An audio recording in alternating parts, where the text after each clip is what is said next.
Delicate subject. Chapter 40.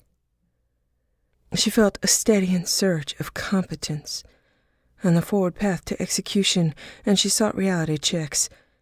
She called a conference with David and Edie regarding their progress on the Crucible and the feasibility of getting rolling with developing independent forces under different banners, despite seeming cross-purposes at times. Cerberus had a great deal of the infrastructure she would need for her ambitions, though some of that was compromised by having handed over Cerberus operatives to their homeworlds or aggrieved governments. She still stood by that choice, but she would make different choices in the future. There was slang now for ex-indoctrinated docs. People were speaking out publicly against the presence of docs. It followed the pattern of most hatred and fear throughout history.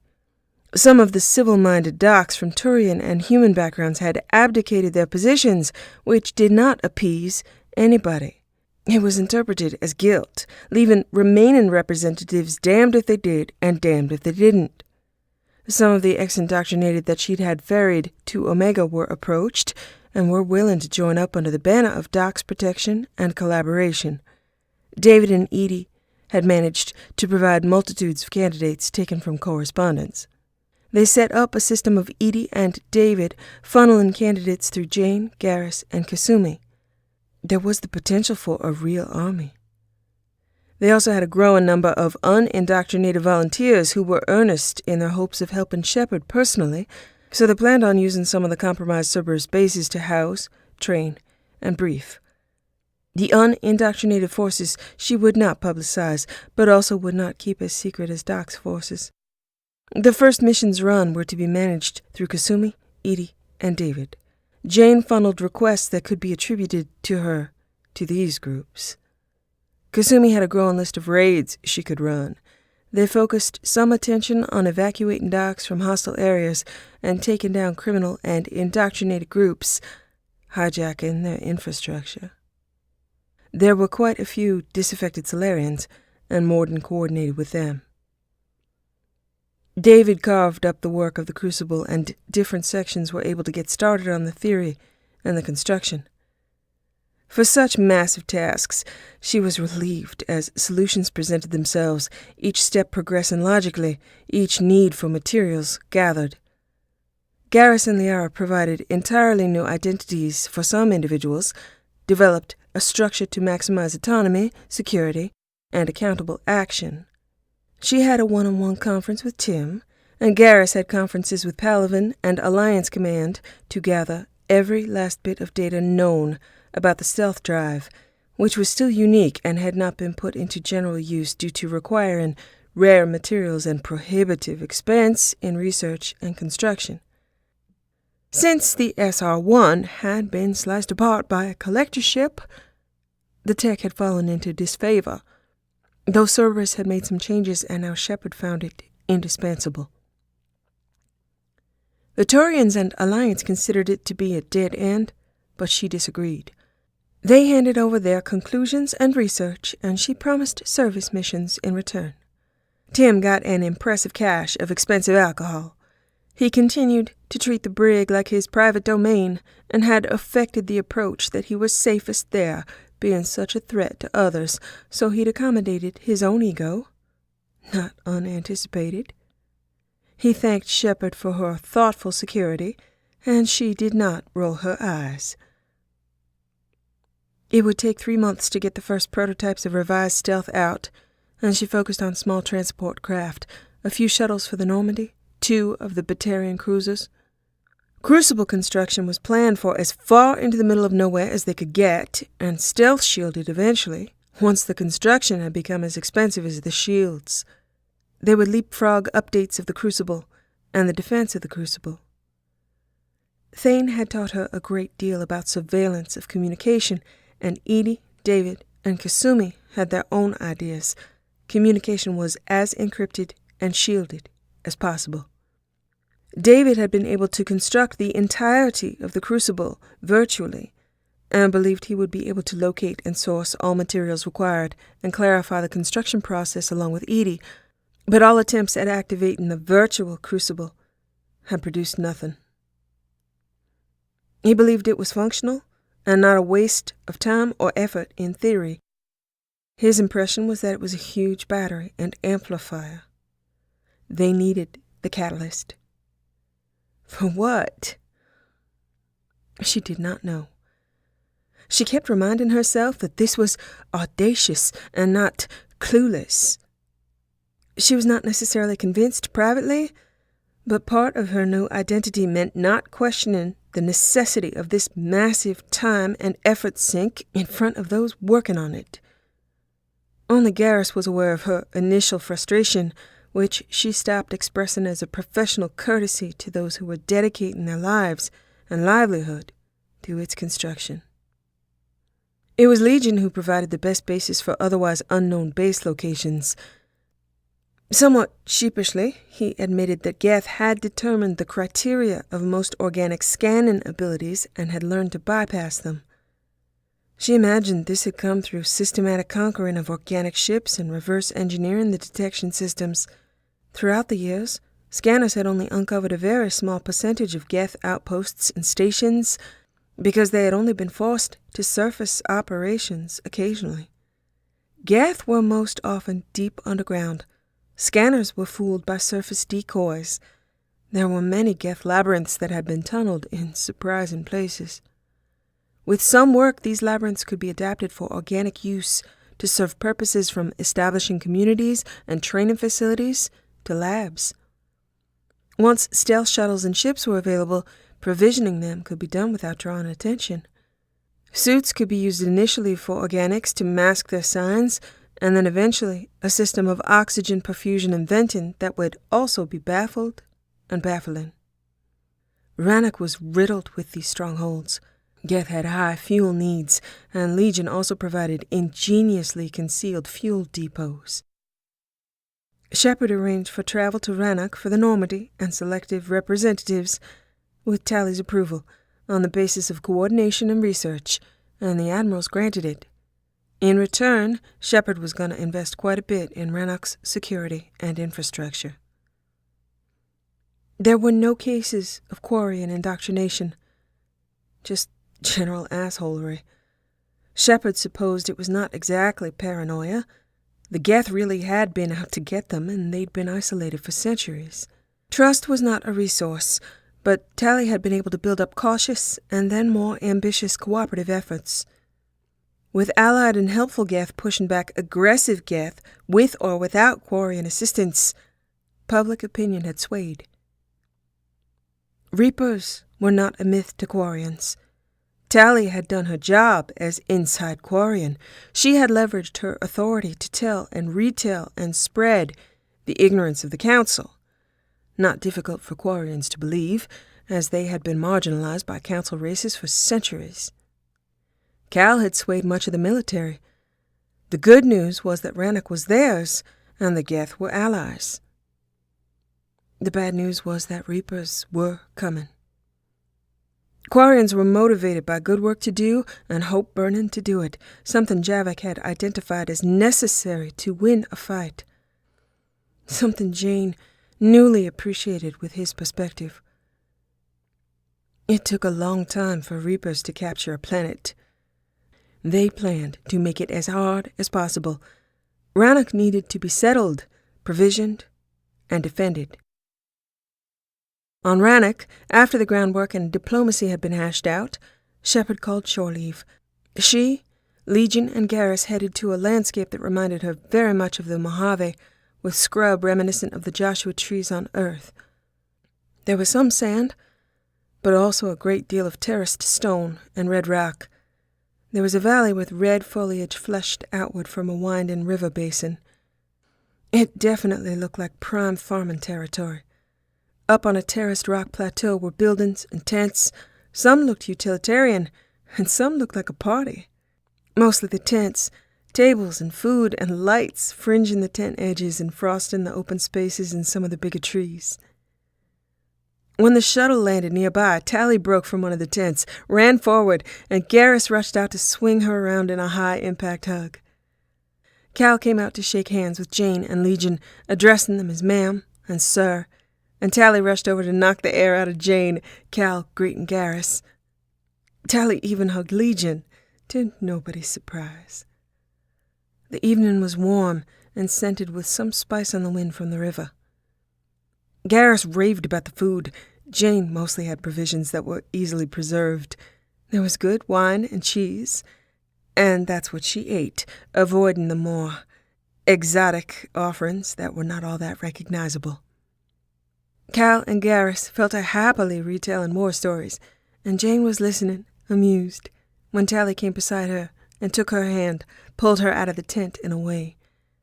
Tally walked with her down the broad, flat rock plateau to the edge, where the river reflected a magnificent sunset in tones of orange and purple. They hung their feet over the edge and looked at the sunset, wordless for a little while. The valley below reflected the light off lush, red-orange vegetation at the water's edge. As it got darker, the water started to glow. Electric blue hints, and then streaming along the banks. Isn't it beautiful? Bioluminescent algae. The valley was stunning. Perfect. Where are you going to put your house? Tally turned and pointed out landmarks and locations.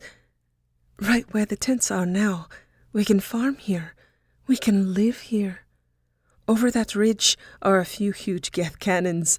I'm personally aware of how much damage they do. We're in a heavily defended corridor. With everything we're doing here together, it's possible our children will be out of suits. It's possible I might be out of a suit later. There are so many people I wish could have seen this. You most of all. You made it possible. Jane thought of Tally's mother and father, of Jenelon. No doubt Tally had thought of them over and over as her eyes scanned this valley, wishing to see it for them, with them. She wondered if there was a quarry in heaven. I might have helped make it possible, but you made it real. Congratulations, Tally. I am so proud of you. They sat in silence, laced with awe. Jane had decided she would not be the one to bring up business during shore leave. They'd gotten so much done on the way here and in recent conferences. She wanted some genuine time off. And for Tally to know she was a destination in herself. She asked about farming, about building, about Geth, about hope. The sun's light dimmed, and the moon's light strengthened from faded to more intense orange.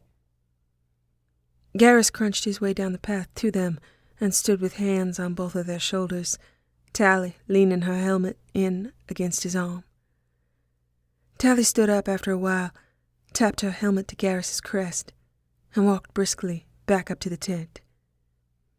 Garrus reached down, lifted Jane in his arms, and started heading down to the river. Where are we going? You're kidding. You see blue algae glowing under an orange moon on a planet nobody's set foot on in centuries, and you're wondering where? But the cheese is the other way. Forget the cheese.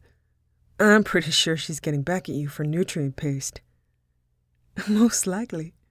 I deserve it. Is anything in the river gonna kill me?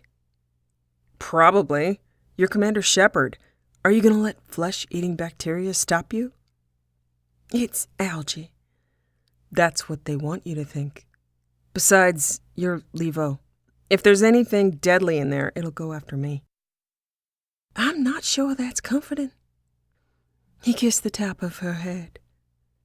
You like danger. Shut up.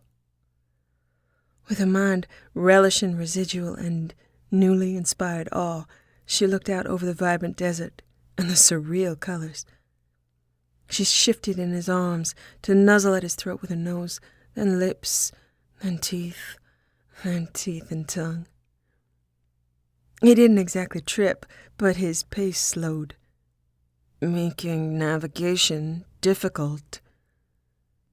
She dragged her bottom teeth overhide and said, You like danger. Shut up.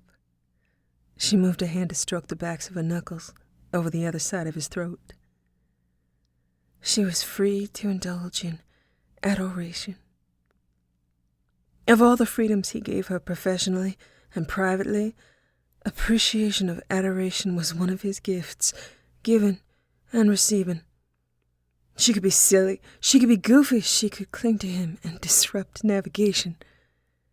She soaked in that freedom from him, not just feeling adored, but able to express adoration, expansive and warm.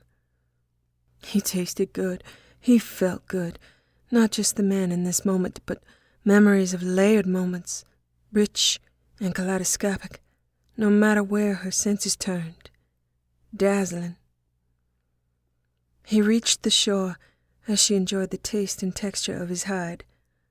There was a sandy strip from some higher stony ground leading down to the water. He set her on her feet there. His tarnished silver plates caught the light, sparked with their own internal purple sheen, caught some glow from the electric blue radiating from the river, shadowed when he bent down to kiss her, hands in her hair. Humor had faded, as had teasing and comments about danger. Tally and Cal had granted them the right to know that they had helped make standing by this river for themselves and for others possible.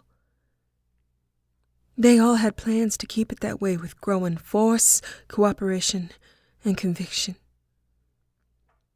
There was pride and engagement in the past, hope for the future, and they drank it in together. His mouth left hers, and his hands moved to her waist, holding her in place. He dropped to his knees and lifted one of her feet, carefully removing her shoe. His talons were withdrawn, his caretaker self-intent, making certain she'd have clothes when he carried her back up the incline.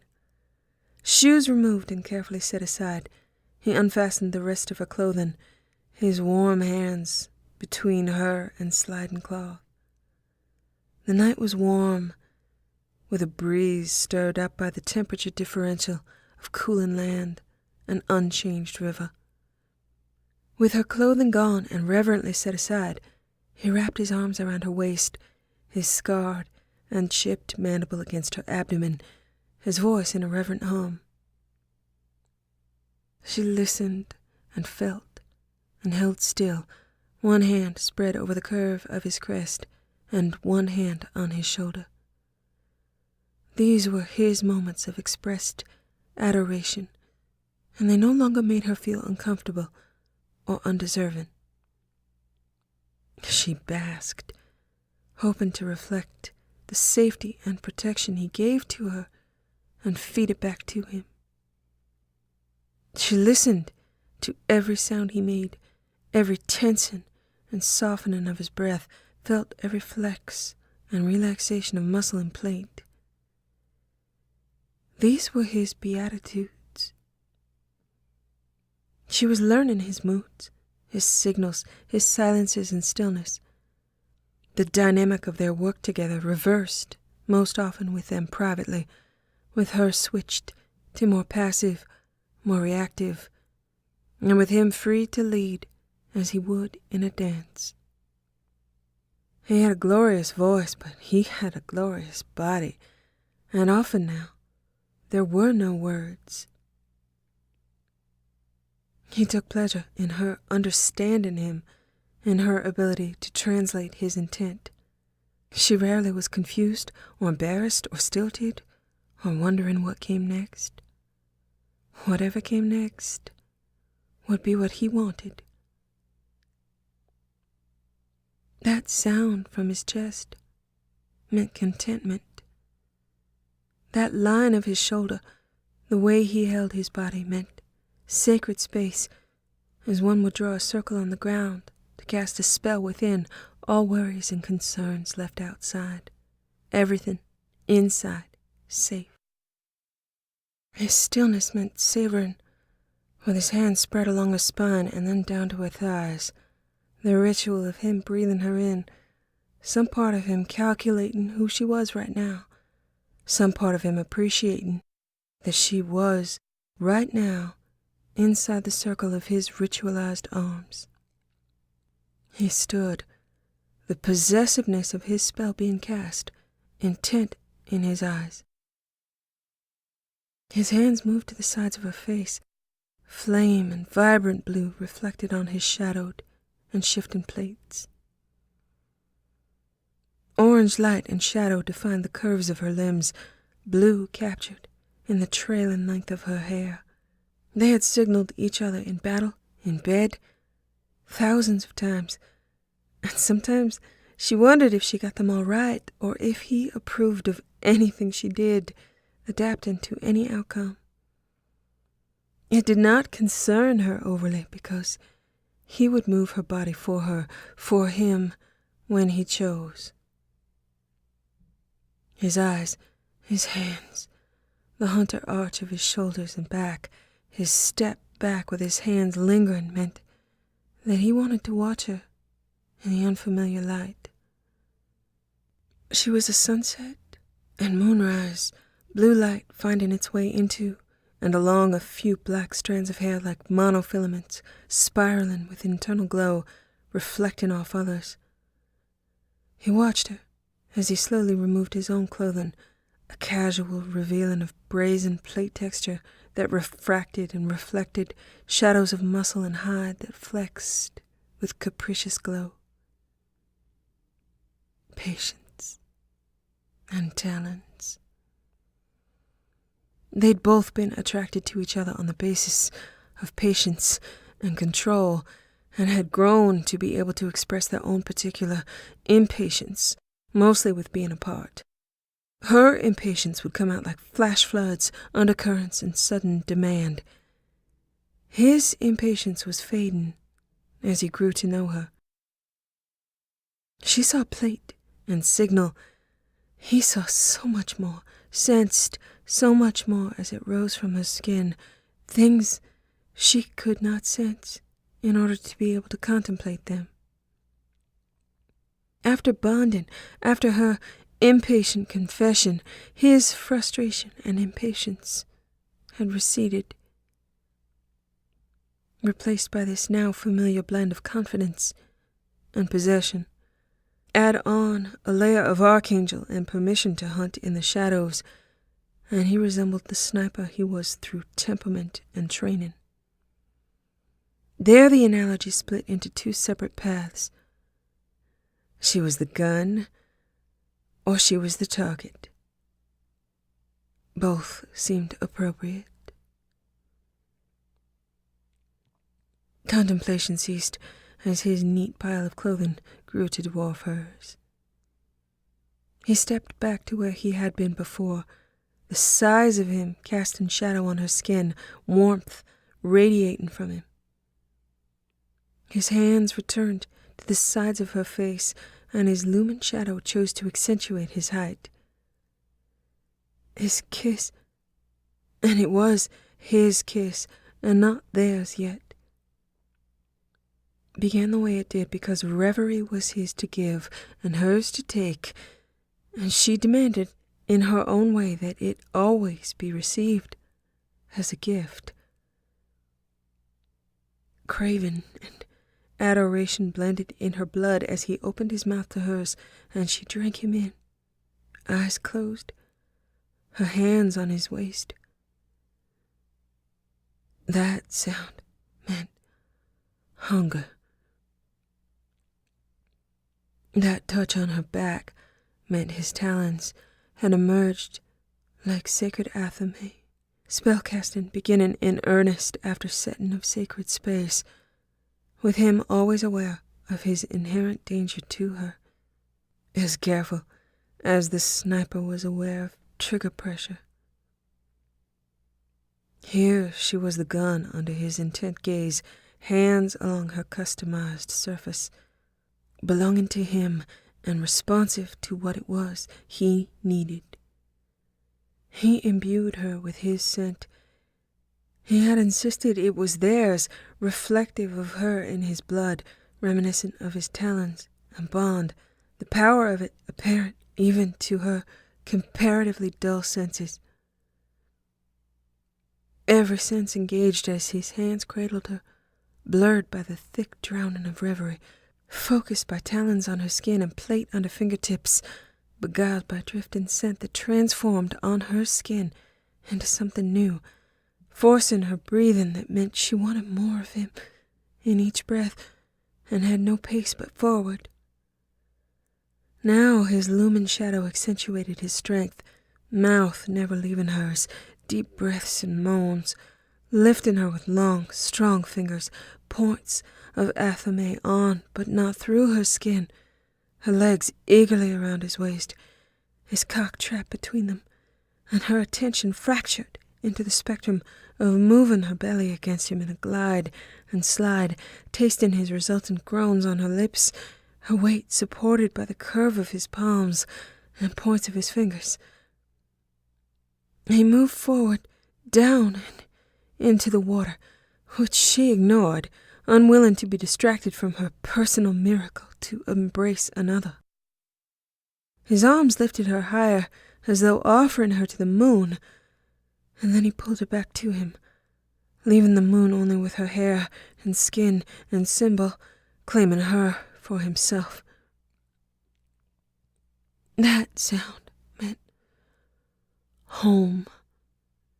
That feeling meant heaven was attainable and shared. Whenever, wherever they touched each other, whatever was offered to the sky and the river and the air around them, it flowed from them and not the elements. She was no longer a gun in his palms and fingertips, but they were together the target, the culmination of the spell and sacred space, aim and practiced care and control. He broke the kiss with a snarl, turning her head in another established dance, her teeth on his hide, his teeth on her throat, and then the taste of mingled blood on the tongue, the root and bloom of his truth.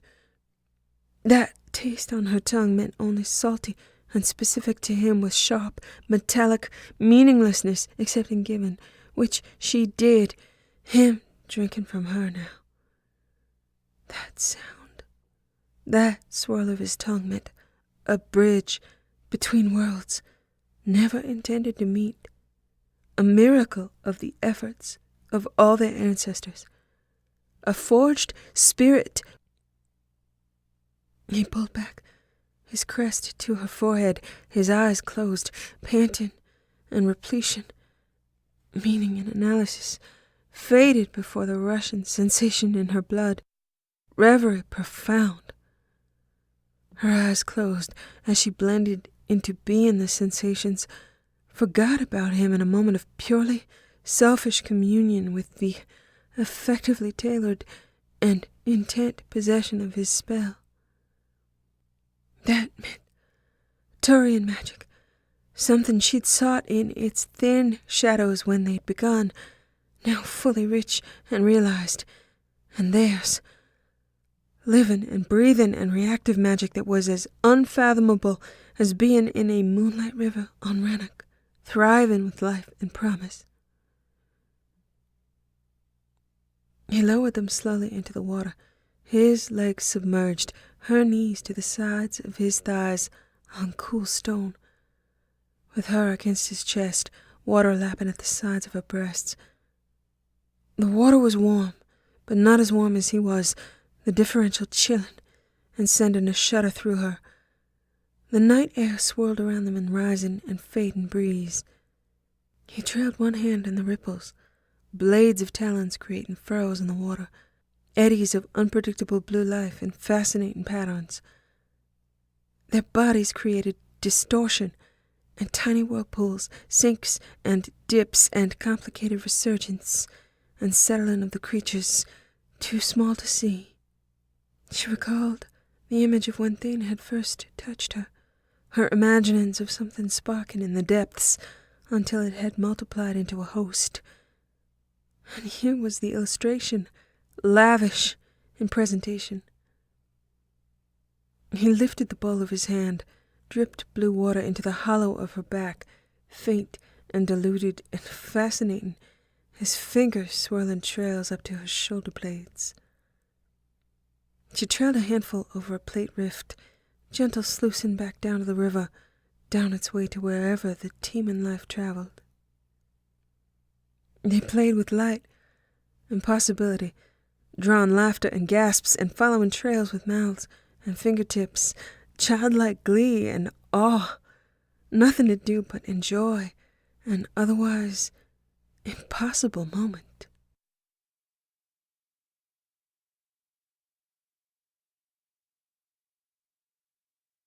They eventually made it back up the trail. She grew ultimately chilled as the heat was leached from their bodies by the river and the strength of the breeze.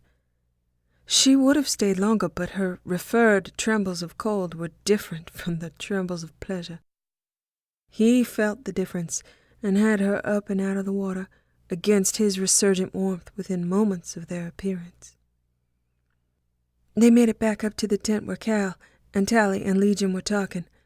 The conversation stilled, and then they stared at her. These three similar bodies, none with visible eyes, clearly stared. Tally started to laugh, and Cal ducked his head with a cough. She raised her brow and looked to Garrus for a hint, but Garrus only smiled at her. It was Legion looking at her that gave her the hint. She looked down. She was wearing her customary black, and as she pulled fabric out, there was an obvious three-fingered handprint in fading but distinct glowing blue that had cupped one breast. Sensing a trend, she looked down and back, and there was a matching one on her ass. She glared at Garrus. "You could have told me." "I like it. I thought it would have faded by now. Fascinating that it hasn't." "I think I'm gonna go take a shower." "I'll come with you." "I think you've done enough. Shore leave is young. I'm just getting started." Tally recovered before Cal did, helpfully pointing the way to an outbuilding up the slope. Jane wasn't sure she felt better or worse when Garrus picked her up and carried her, but it at least spared her wondering if everyone was staring at her ass on her way up that hill.